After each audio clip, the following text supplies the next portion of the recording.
بسم الله الرحمن الرحيم. لقد جاءكم رسول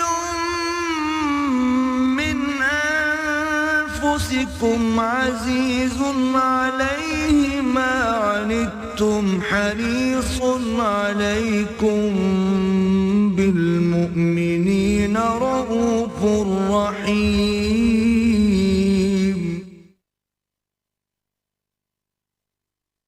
نحمده ونصلي على رسوله الكريم. اما بعد فقد قال الله تبارك وتعالى كما ورد في سورة الأعلى: اعوذ بالله من الشيطان الرجيم بسم الله الرحمن الرحيم سبح اسم ربك الأعلى الذي خلق فسوى والذي قدر فهدى.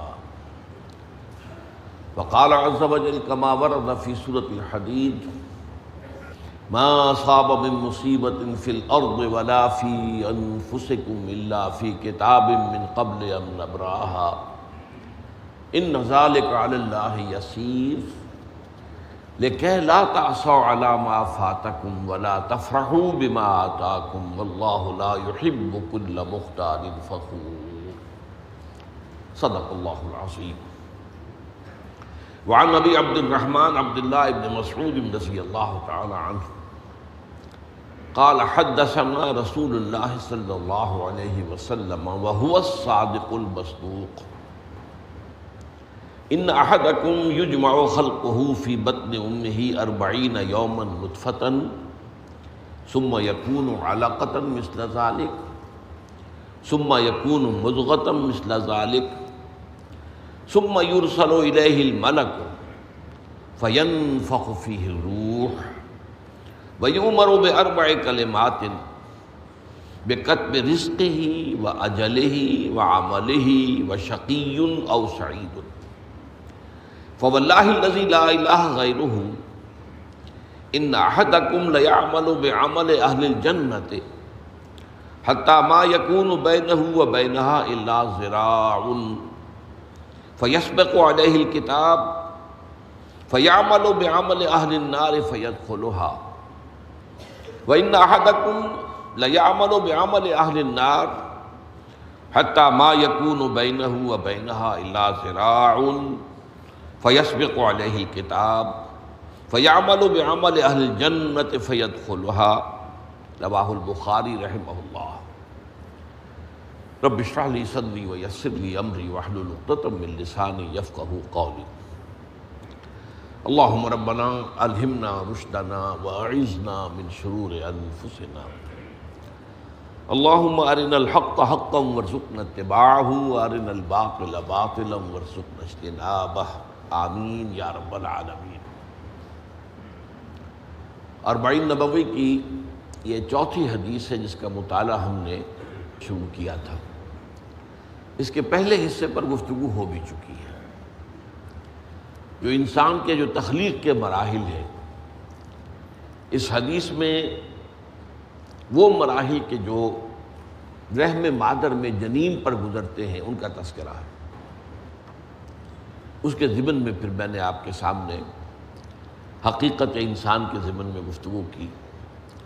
عام طور پر جو مغالطہ ہے وہ یہ کہ روح کے معنی جان ہے. بس یہی سب سے بڑی اس دور کی غلطی اور یوں سمجھیے محجوبیت ہے.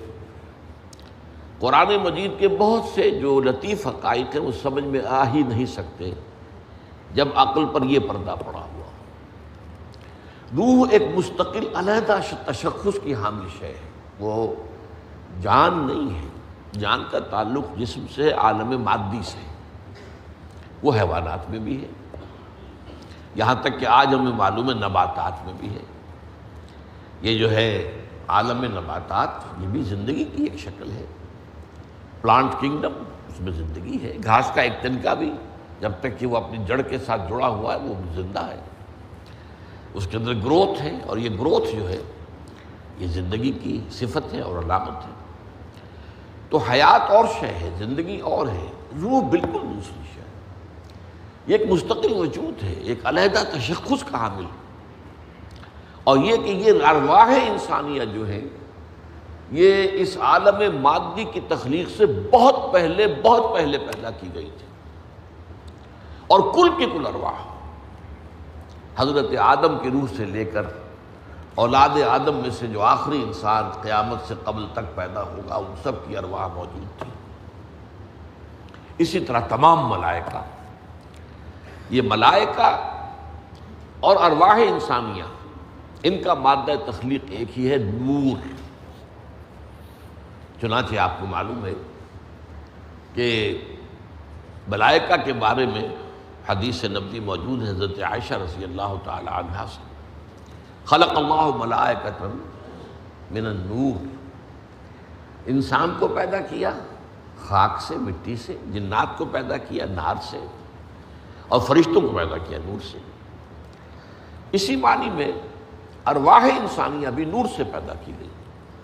یہی وجہ ہے کہ ایک بڑی مشہور حدیث کے اندر، جس کو ویسے یہ کہ سند کے اعتبار سے محدثین تو قبول نہیں کرتے، لیکن یہ کہ اکثر مفسرین نے، اکثر متکلمین نے اس کو مانا ہے، تسلیم کیا ہے۔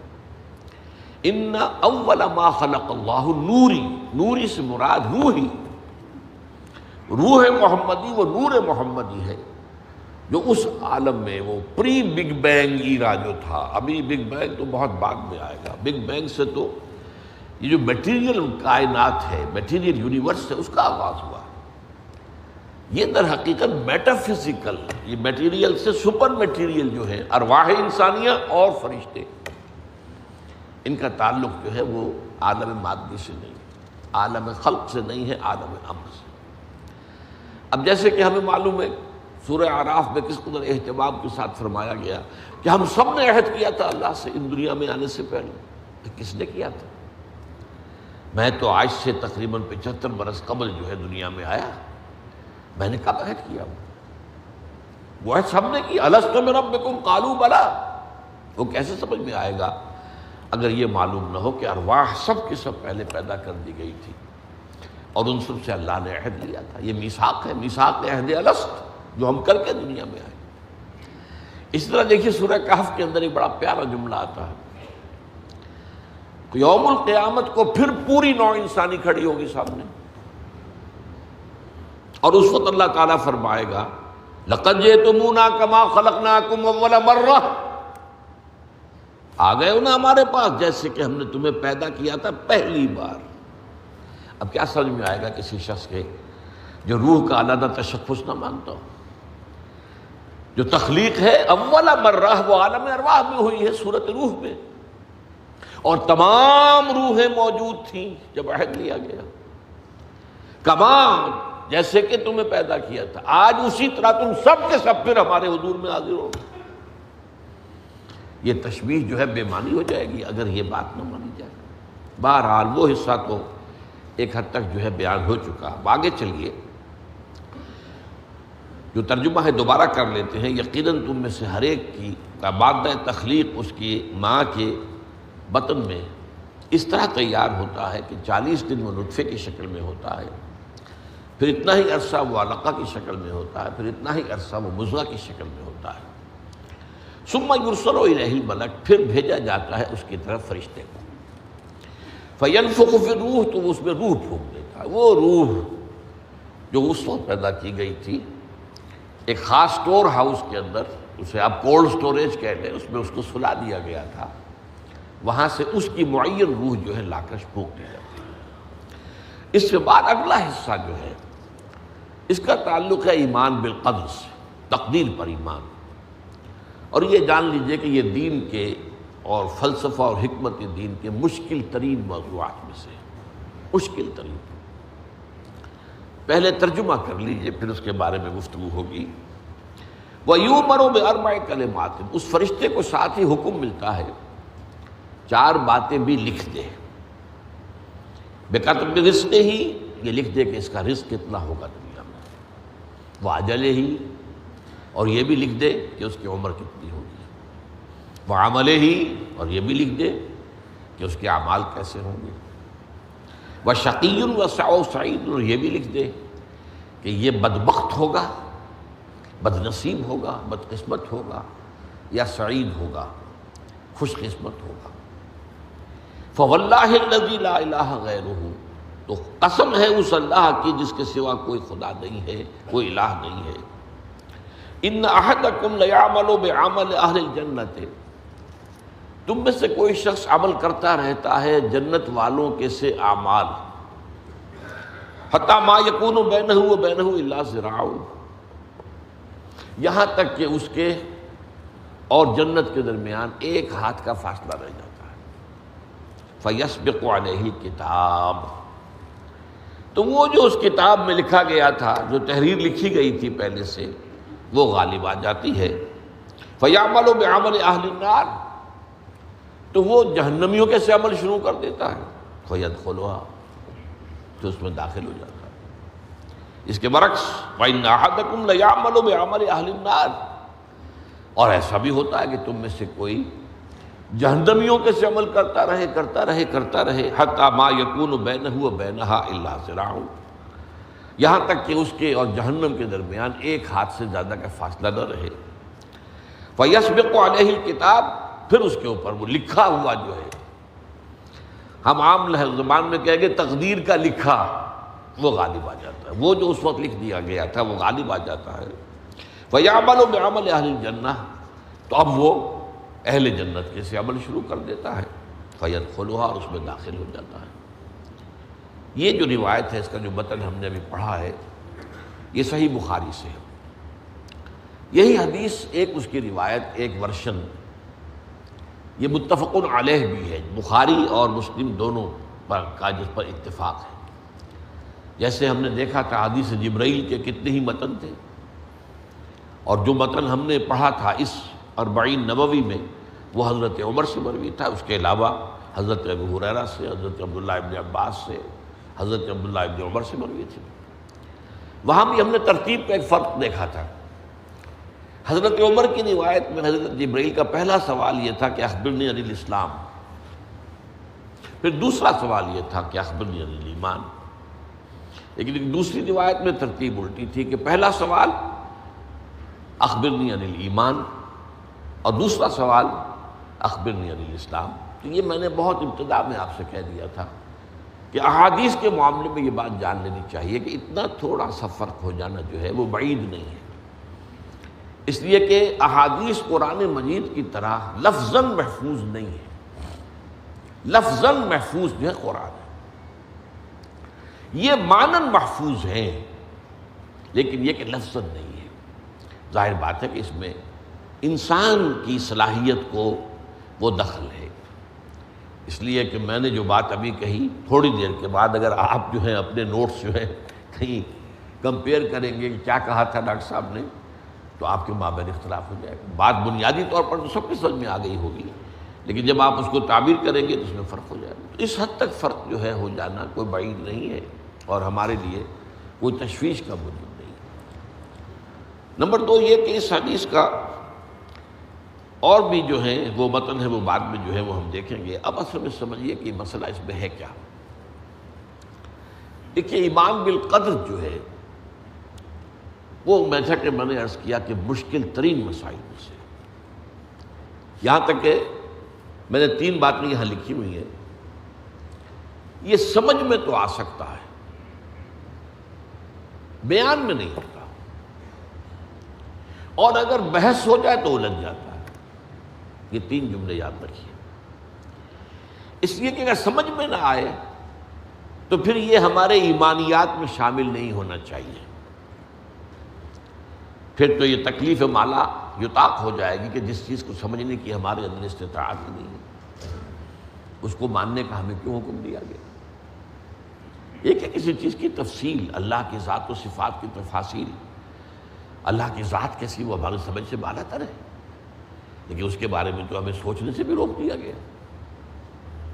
اللہ کی صفات سمجھ میں آتی ہے، اسی لیے غور کہا گیا ہے، ایک تو اللہ کی صفات پر غور کرو اور اللہ کی آیات پر غور کرو، لیکن ذات خداوندی پر غور نہ کرنا، فتنوں میں مبتلا ہو جانا۔ تو بہرحال جب ایمان جو ہم نے پڑھا ہے اس سے پہلے کہ ایمان کیا ہے، مال ایمان کے جواب میں وہ جو حدیث جبرائیل میں الفاظ آئے ہیں ان تؤمن باللہ و ملائکتہ و کتبہ و رسلہ والیوم الآخر والقید قدر خیرہ و شرہ. تو یہ تقدیر کے خیر و شر پر ایمان جو ہے ایمان کا جزو لازم ہے. تو اس کا منطقی نتیجہ کیا ہے کہ سمجھ میں تو آ سکتا ہے، لیکن اتنا یوں سمجھیے کہ جس کو ہم کہتے ہیں روایتاً پل صراط کے بارے میں کہ بال سے زیادہ باریک اور تلوار کی دھار سے زیادہ تیز، ایسا ہی یہ معاملہ ہے کہ ہوشیار کے رہبر دبے تیغست قدم راہ، ہوشیار ہو جاؤ، اس وقت تمہارا راستہ جو ہے وہ تلوار کی دھار کے اوپر سے ہے. ذرا بھی بے احتیاطی کی تو یہ تلوار کی دھار تمہیں کاٹ کے رکھ دے گی.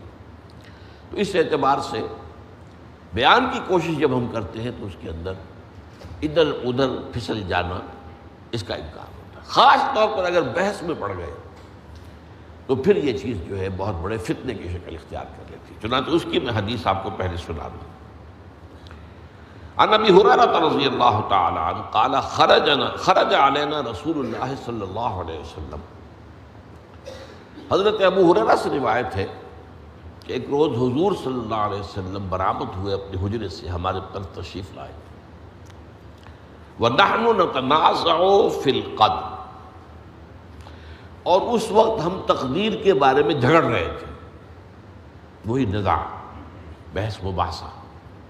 اس وقت ہم بحث مباحثے میں تھے، یہ تقدیر. فَغَضِبَ، تو حضور غضبناک ہوئے، غصے میں آ گئے. حتیٰ احمر وجہہ، اور غصہ بھی اتنا شدید تھا کہ آپ کا چہرہ مبارک جو ہے سرخ ہو گیا.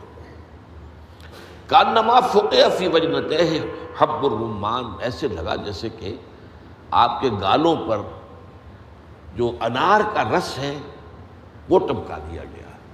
سرخ انار، اس کا سرخ جو ہے رس، گویا کہ وہ آپ کے گالوں کے اوپر آ گیا. اتنی سرخی گالوں پر آ گئی غصے کی وجہ سے. فقال، اب غور سے سنیے حضور نے کیا فرمایا. اب ھذا امرتم، کیا تمہیں اس بات کا حکم دیا گیا ہے کہ تم تقدیر کے بارے میں بحث کرو؟ ام بھذا ارسلتم الیکم، یا کیا میں اس کام کے لیے تمہاری طرف بھیجا گیا ہوں؟ انما ہلک من کان قبلکم حتی تنازعوا فی ھذا الامر، جان لو تم سے پہلے بھی لوگ اور امتیں جو تھیں، مسلم امتیں، وہ ہلاک ہوئیں اسی بات پر کہ انہوں نے اس مسئلے کے اندر جھگڑا کیا، مباحثہ کیا، مناظرہ کیا. عزمت علیکم، یہ تکرار، میں تم پر لازم کرتا ہوں اللہ تنازعوا فی، کہ اس کے بارے میں آپس میں جھگڑو مت. تو معلوم ہوا، میری بات پھر نوٹ کیجئے، کہ جب ایمان میں داخل ہے تو سمجھ میں تو بات آ سکتی ہے، بیان میں آنی مشکل، اور اگر اس پر بحث مباحثہ ہو جائے تو فتنہ. اسی ضمن میں ذات باری تعالیٰ کے بارے میں ایک بڑا خوبصورت شعر ہے جو حضرت مجذوب نے کہا ہے، جو مولانا اشرف علی تھانوی کے رحمۃ اللہ علیہما ان کے خلیفہ تھے. تو دل میں تو آتا ہے، سمجھ میں نہیں آتا. بس جان گیا میں تیری پہچان یہی ہے. اللہ تعالیٰ دل میں تو آتا ہے، سمجھ میں نہیں آتا. اللہ کی ذات کو کون سمجھے گا؟ اگر عقل کے گھوڑے دوڑانے شروع کر دیے ذات باری تعالیٰ کے بارے میں تو گمراہی ہے. تم اپنے تصور سے کوئی خدا بنا لو گے اور سمجھو گے یہ خدا، وہ خدا تو نہیں، وہ تو تمہاری اپنی تخلیق ہے، تمہاری قوت تصور متصورہ جو ہے اس کی تخلیق ہے. وہ ایک نقشہ تم نے بنا لیا ہے، اللہ تو وہ نہیں. اب تم اس کو بھی پوج رہے ہو، اپنے بنائے ہوئے اس نقشے کو. تو تم اللہ کو تو نہیں، کسی اور کو پوج رہے ہو. تو دل میں تو آتا ہے، سمجھ میں نہیں آتا. بس جان گیا میں تیری پہچان گئی. اس اعتبار سے واقعہ یہ ہے کہ اس معاملے میں تھوڑی سی گفتگو تو ہم کریں گے بات کو سمجھنے کے لیے.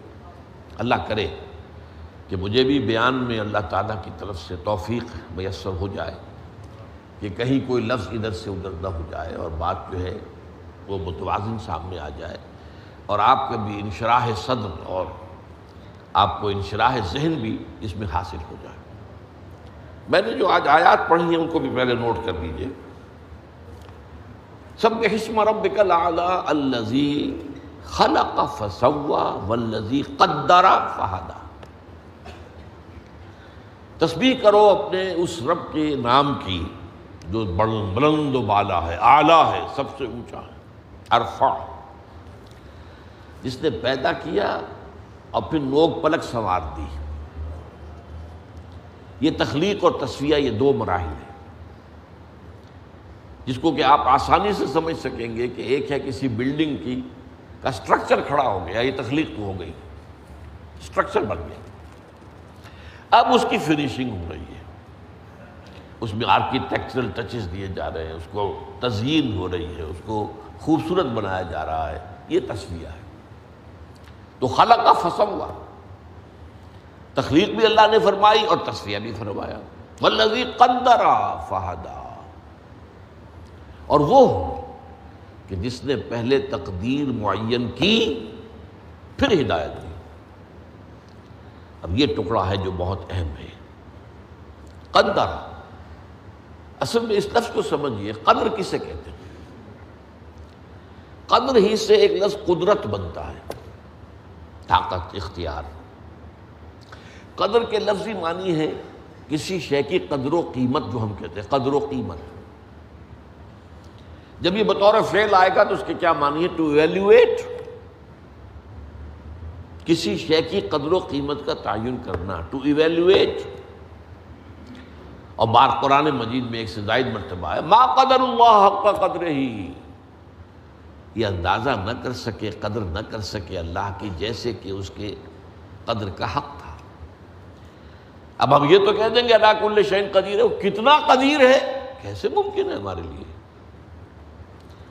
ہمارے ذہن کی ترازو گویا کہ سنار کی ترازو کے مانند ہے، جس میں تولے اور ماشے تلتے ہیں، ٹنوں سریا تو اس میں نہیں تولا جا سکتا۔ تو ہمارے دماغ کے اس ترازو کے اندر اللہ کتنا قادر ہے یہ نہیں آ سکتا، اللہ علیم ہے کتنا علیم ہے یہ نہیں آ سکتا۔ تو اس اعتبار سے ٹو ایویلویٹ اس میں ظاہر بات ہے، اسی لیے حضور کے ایک قول ہے بہت مشہور، ما عرفناک حق معرفتک۔ اب دیکھیے حضور فرما رہے ہیں، ہما شما کا معاملہ کیا، میں اور آپ کس گنتی میں آئیں گے؟ اے اللہ ہم تیری معرفت حاصل نہ کر سکے جیسے کہ تیری معرفت کا حق تھا۔ ما عرفناک حق معرفتک وما عبدناک حق عبادتک، اور ہم عبادت تیری نہیں کر سکے جیسے کہ تیری عبادت کا حق تھا۔ حضور یہ فرما رہے ہوں تو تاب دیگراں چے رسد، تاب دیگراں چے رسد۔ اسی میں ایک بڑا عمدہ اور نکتہ ہے، قیامت میدان حشر کے بارے میں حضور نے فرمایا ہے کہ اس دن لواء الحمد بیدی، اللہ کی حمد کا جھنڈا میرے ہاتھ میں ہوگا۔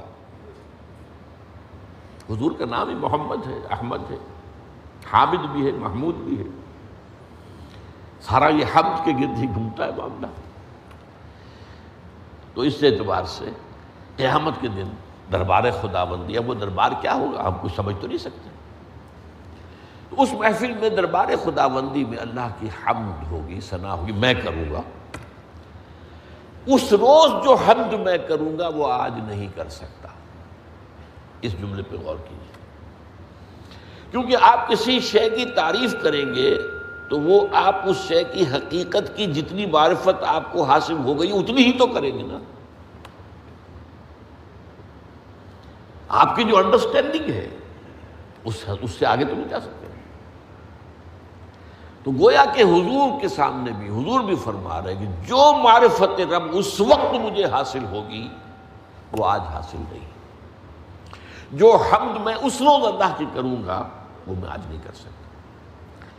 تو میں نے آپ سے بتایا کہ یہ قدر جو ہے ایک تو اسی سے لفظ قدرت بنا ہے، اور نمبر دو اسی سے کسی شے کی قدر و قیمت، اور پھر اسی کے معنی ہے اندازہ مقرر کر دینا، کسی شے کا اندازہ مقرر کر دینا، یہ قدر ہے۔ اللہ نے ہر چیز کا ایک اندازہ مقرر کر دیا ہے۔ اور قدر مقادیر، مشکات شریف میں ایک پورا باب ہے ایمان بالقدر، اس کا عنوان ہے صحیح معنی میں۔ تو پہلی حدیث کیا ہے؟ مسلم شریف کی روایت ہے، عبداللہ ابن عمرو بن العاص رضی اللہ تعالی عنہما حضرت عمرو بن العاص جو بڑے سرداران قریش میں سے تھے، بڑے سیاستدان تھے اور بڑے بہادر انسان بھی تھے، ان کے بیٹے ہیں عبداللہ. اور بڑی دلچسپی کی بات یہ ہے کہ باپ اور بیٹے کے مزاج میں بود المشرقین تھا. وہ تھے جنگجو اور سیاستدان اور بڑے سرداروں میں سے، یہ تھے انتہائی زاہد و عابد، انتہائی زاہد و عابد. انہی کے بارے میں آتا ہے پوری رات کھڑے رہتے تھے نوافل میں، اور ہر روز روزہ رکھتے تھے، جس پر حضور نے یوں کہنا چاہیے کہ ڈانٹ پلائی. آپ کو اطلاع ہوئی، آپ نے بلایا، یا عبداللہ اولم اخبر انک تقوم اللیل و تصوم النہار تصوم الدہر، کیا مجھے یہ خبر نہیں دی گئی ہے؟ یعنی مجھے یہ خبر ملی ہے کہ تم پوری رات کھڑے رہتے ہو، نماز پڑھتے ہو، تم ہر روز روزہ رکھتے ہو. اب کیا کرتے؟ بلا یا رسول اللہ، جھوٹ بولنے کا تو ارادہ ہے ہی نہیں اور ہو بھی نہیں سکتا. فرمایا لا تفعل، سختی سے بات. وہ عبداللہ ابن عمرو ابن العاص رضی اللہ تعالیٰ عنہما اس کے راوی ہیں. قال رسول اللہ صلی اللہ علیہ وسلم کتب اللہ مقادیر الخلائق قبل ان یخلق السماوات والارض ب50,000 سنہ. اللہ تعالیٰ نے مقداریں اور تقدیریں، ابھی دو الفاظ میں بولوں گا تاکہ آپ کے ذہن میں بات رہے، معین کر دی تھی، لکھ دی تھی. آسمانوں اور زمین کی تخلیق سے 50,000 سال قبل. یہ ہے قدر، ہر چیز کی ایک تقدیر جو ہے وہ معین ہوئی ہے. اب آئیے اس میں کتاب سے مراد کیا ہے؟ جو آیت میں نے دوسرے نمبر پر پڑھی آج، سورہ حدید کی آیت، ما اصاب من مصیبۃ فی الارض ولا فی انفسکم الا فی کتاب من قبل ان نبرأ. کتاب سے مراد کیا ہے؟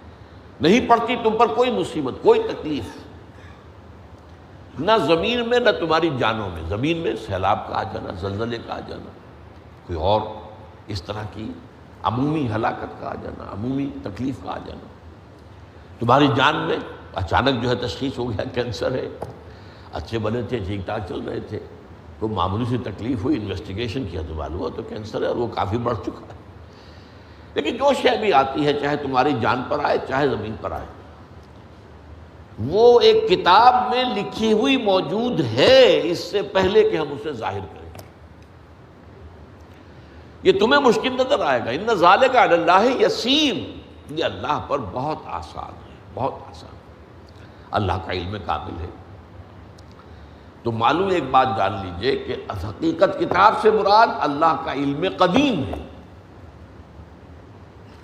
اللہ کا علم حادث نہیں ہے، معاذ اللہ ثم معاذ اللہ، کہ کوئی شے ہوئی تو اس کے علم میں آئی.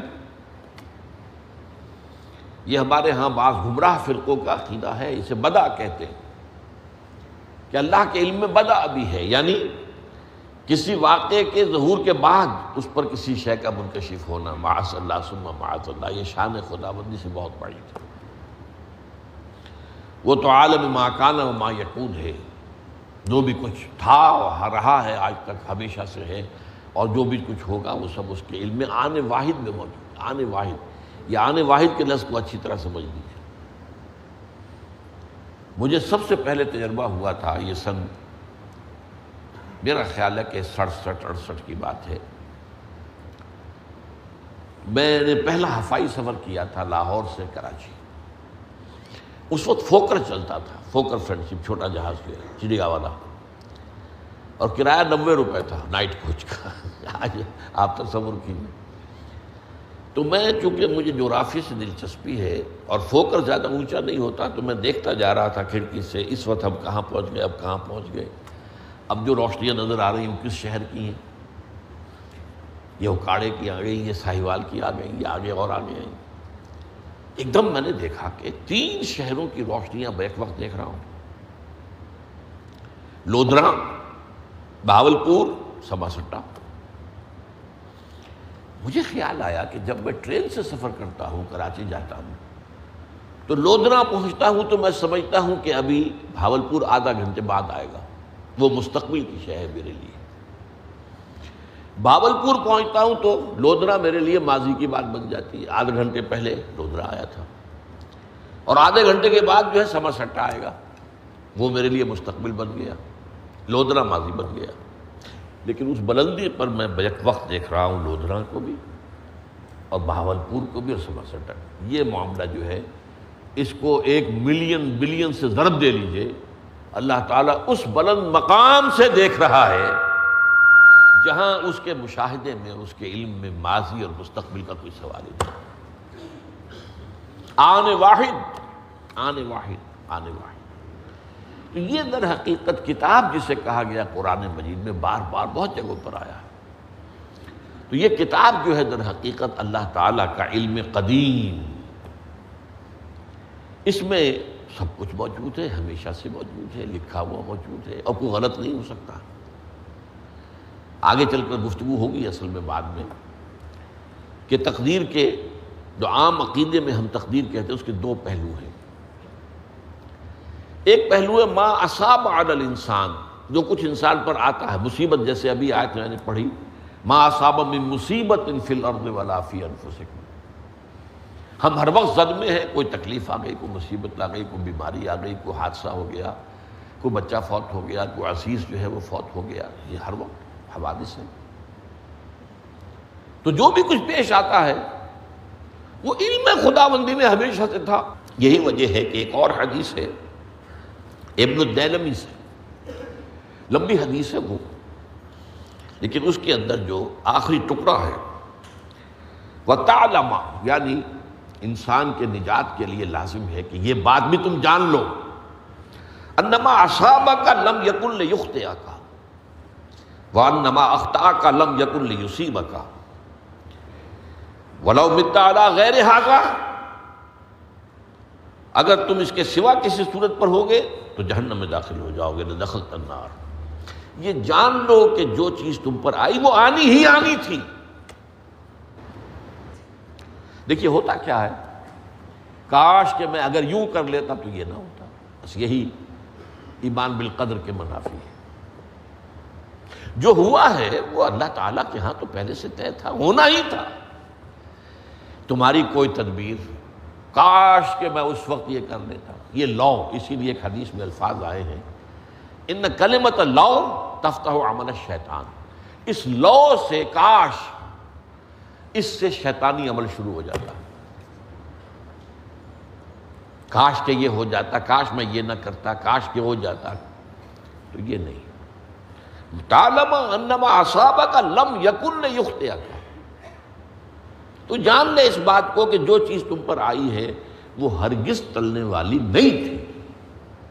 کوئی تدبیر تم کر لیتے، کوئی کسی وقت کوئی ہیلا کر لیتے، کوئی تم قدم اٹھا لیتے، کچھ بھی کر لیتے، وہ تو آنی ہی آنی تھی۔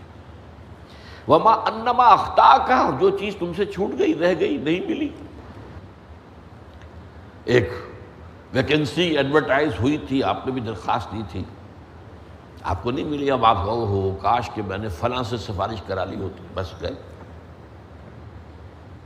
تو جو چیز چھوٹ گئی ہے چھوٹ جانی ہی تھی، اس میں قطعاً جو ہے کوئی شکل، کوئی تدبیر، کوئی سفارش، کسی طرح کا کوئی بھی ہیلا، کوئی جو ہے اس میں کارگر نہیں ہو سکتا تھا۔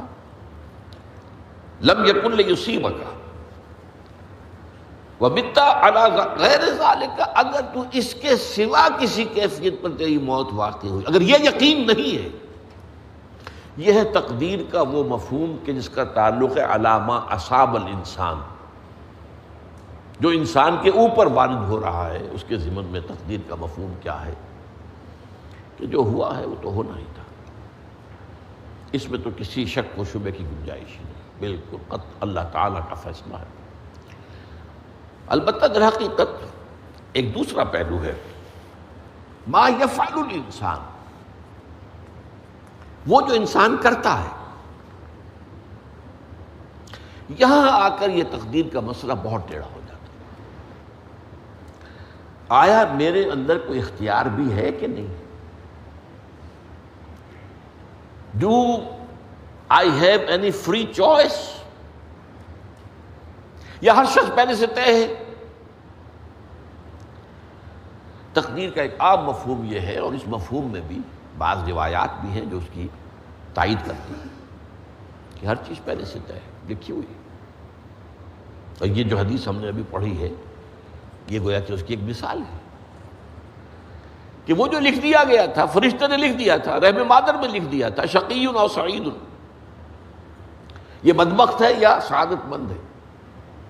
تو ایک شخص پوری عمر نیکی کے کام کرتا رہا، آخری وقت میں آ کر کوئی ایسا حادثہ پیش آ گیا کہ وہ اہل جہنم کے سے کام شروع کر دی اور جہنمی ہو گیا۔ یا ایک شخص ساری عمر جو ہے جہنمیوں کے سے کام کرتا رہا، آخری وقت میں آ کر کوئی ایسی توفیق ملی، کچھ ایسا معاملہ ہو گیا، توبہ کر لی اور اس نے جو ہے اہل جنت کے سے اعمال شروع کرنے کی ضرورت ہو گئی۔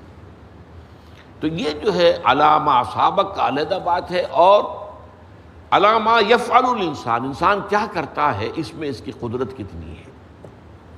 اور یہ ہمارے ہاں فلسفے کا بڑا مشکل موضوع ہے، اسی کا نام ہے جبر و قدر۔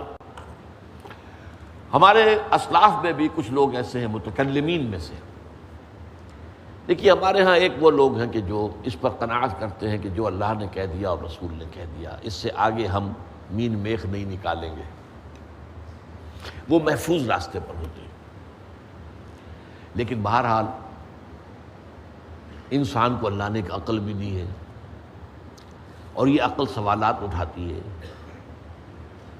اور جو زیادہ ذہین انسان ہوتے ہیں ان کے اندر ان کی یہ مصیبت زیادہ ہوتی ہے، لہٰذا وہ تو سوچتے ہیں، کچھ نہ کچھ غور و فکر کرتے ہیں، بات سمجھنے کی کوشش کرتے ہیں۔ اس میں اب ہمارے ہاں دو طبقے ہو گئے، جبریہ قدریہ۔ ایک نقطہ نظر یہ ہے کہ انسان مجبور محض، کوئی اختیار نہیں، اور ایک یہ ہے کہ انسان قادر مطلق ہے، جو چاہتا ہے اپنے فیصلے میں مختار مطلق ہے، وہ فیصلہ کرتا ہے۔ انہیں قدریہ کہتے ہیں۔ تو جبریہ اور قدریہ ان کی بحثیں ہمارے یہاں، یہ وہی تقدیر کا مسئلہ جو میں نے کہا تھا، بحثوں میں آ کر انہیں آج تک حل نہیں ہوا، حل ہو سکتا ہی نہیں۔ اب اس کے ضمن میں علامہ اقبال کا ایک شعر آپ کو سناتا ہوں، وہ بہت اچھا لگتا ہے، بہت خوبصورت لگتا ہے شعر ہونے کے اعتبار سے۔ تقدیر کے پابند جمادات و نباتات، مومن صرف اللہ کے احکام کا پابند۔ اس میں انسان سے پابندی کی نفی کر دی گئی ہے، وہ صرف پابند ہے اللہ کے احکام کا۔ نتیجے کے اعتبار سے تو جو یہ شعر کہہ رہا ہے جو بات وہ صحیح ہے، پابندی اصل جو ہے وہ اللہ کے احکام کی، لیکن یہ کہ تقدیر کی پابندی سے انسان بھی پوری طرح آزاد نہیں ہے۔ یہ سمجھ لینا کہ یہ جمادات و نباتات ہی کا معاملہ، یہ غلط ہے، یہ مبالغہ ہے۔ ظاہر بات ہے کہ شاعر جو ہے، شاعر مبالغے سے بچ نہیں سکتا، چاہے وہ علامہ اقبال ہی ہو، کوئی بھی ہو۔ تو اسی لیے سورہ شعراء کے اندر جو عام شعراء کی جو صفات بیان ہوئی ہیں وہ آپ کے ذہن میں آ گئی ہوں گی۔ مبالغہ کرتے ہیں، فی کل واد یہیمون انہم یقولون ما لا یفعلون، وہ کہتے بھی وہ کچھ ہے جو کرتے نہیں ہیں، اور یہ بات تو علامہ اقبال پر بھی چشمہ ہوتی ہے۔ بہرحال یہ شعر ذرا پھر نوٹ کیجئے، تقدیر کے پابند جمادات و نباتات، مومن صرف اللہ کے احکام کا، کوئی بات صحیح نہیں ہے۔ انسان بہت سے اعتبارات سے مجبور ہے۔ سب سے پہلے جو ہے انسان کے اندر ایک تقدیر نوعی ہے، نوع انسان۔ چھوٹی سی چڑیا اڑتی پھرتی ہے، انسان نہیں اڑ سکتا۔ آپ نے ٹھیک ہے مشین ایجاد کر دی، جہاز ایجاد کر لیا، آپ دوڑ رہے ہیں، 500 آدمی اور سینکڑوں من سامان لے کر جو ہے وہ جا رہا ہے، 747 ہو یا 757 ہو، یہ کر لیا ٹھیک ہے، خود نہیں اڑ سکتے۔ اب کیا کریں گے آپ؟ یہ تقدیر نوعی ہے، سپیشیز، ہر سپیشیز کے لیے اللہ نے ایک اندازہ مقرر کر دیا ہے، اس اندازے ہی میں رہے گا، اس سے باہر نہیں جا سکتا۔ پھر ایک تقدیر شخصی ہے، اب دیکھیے تقدیر شخصی کیا ہے. بعض اوصاف و صفات ہمیں وراثتاً ملتے ہیں. We have no choice. پہلے بھی یہ بات مانی جاتی تھی، آج جو ہے ذرا سائنٹیفک انداز میں ہم کہتے ہیں جینز میں چلا آ رہا ہے. وہ جینز کو کوئی بدل سکتا ہے؟ جو جینز بھی آپ کو ملے اپنے والدین کی طرف سے، وہ آپ کی شخصیت کا ظاہر بات ہے کہ فیصلہ کن طرز پر اس کو ڈھال دیتے. جینز ہے، پابندی ہے. نمبر دو یہ کہ خاص طور پر جو گھر کا ابتدائی ماحول ہوتا ہے، ماں کی گود اور ابتدائی گہوارہ گھر کا، اس کے جو اثرات مرتسم ہو جاتے ہیں شخصیت کے اوپر، وہ بھی بڑے مستقل ہوتے ہیں، پختہ ہوتے ہیں. ان دونوں چیزوں کو ضرب دے لیجئے، hereditary factors multiplied by environmental factors, اس سے مل کر ایک شے تیار ہوتی ہے جس کو قرآن کہتا ہے شاکلہ. قل کل یعمل علی شاکلتہ فربکم اعلم بمن هو اہدی سبیلا، سورہ بنی اسرائیل. شاکلہ کسے کہتے ہیں؟ شاکلہ شکل دینے والی شے. آپ کو لوہا ڈھالنا ہے، کوئی خاص پرزہ بنانا ہے، اس کا پہلے سانچہ بناتے ہیں. آپ لوہے کو پگھلا کے اس میں ڈالیں گے تو جیسا سانچہ ہوگا ویسا ہی لوہا جو ہے وہ شکل اختیار کرے. اسے شاکلہ کہتے ہیں. یہ شاکلہ جو ہے ہر انسان کا، اس سے باہر انسان نہیں جا سکتا. اس کے اندر اندر سٹرگل ہوگی، اس کے اندر اس کی جد و جہد ہوگی. لیکن اس کا یہ مطلب نہیں ہے کہ اس کا کوئی فری چوائس نہیں. فری چوائس ہے، لیکن وہ فری چوائس انہی حدود کے اندر کام کرے گا، اس سے باہر نہیں. اس بات کو مختلف احادیث میں حضور نے بہت خوبصورتی سے بیان کیا. ایک حدیث بڑی اہم ہے، بڑی اہم ہے. الناس کالمعادن،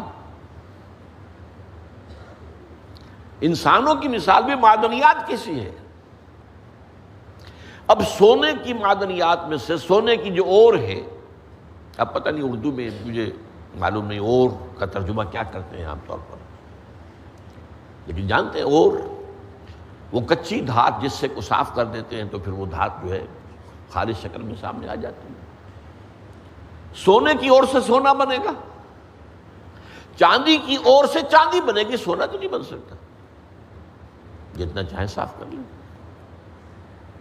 وہ اور تو مستقل ہے. الناس کالمعادن خیارکم فی الجاہلیت خیارکم فی الاسلام. جو تم میں جاہلیت کے دور میں، پری اسلامک دور میں جو بہترین تھے، وہی اسلام میں آ کر بہترین ہوئے ہیں. وہ اور سونے کی تھی، وہ صاف ہو گئی ہے، اور سونا جو ہے وہ نکھر کر خالص سونا بن کر آ گیا ہے. اسلام نے صاف کر دیا. وہ چاندی کی اور تھی، اسلام نے اس کو صاف کر دیا ہے، وہ نکھر کر چمکتا ہوا جو ہے وہ چاندی بن گئی.